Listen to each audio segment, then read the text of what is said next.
Jamilu again Mata TV.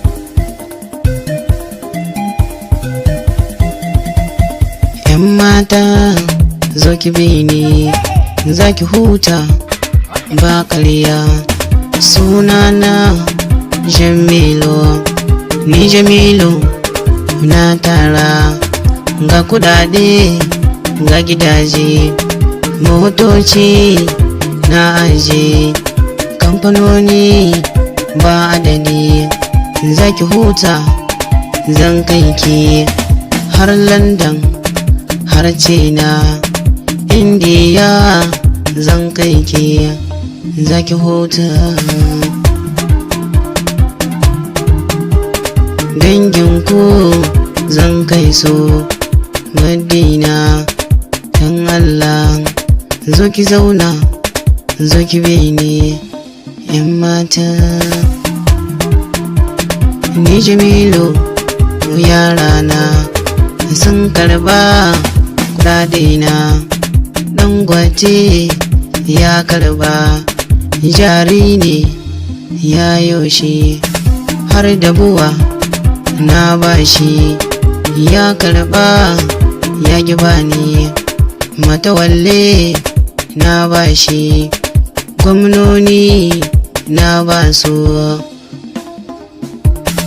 Ni Jamilu na tara gidan mai na ba adadi ba ƙarya. Hibbi ne za ki huta, danginku za su huta, har Makka za na kai su siyo hajji da dawafi. Za su yiwo da dalilin Khadija, ke Khadija zo ki bi ni, za mu huta a can London. Jirage na za su kai su Saudiya, danginki ki haɗo su, har fasfor za na musu da biza za a musu. Kamfanin ma nawa ne, nauyi dai na ɗauka. ‘Yan mata na zamani sun kira ni, na ƙibin su.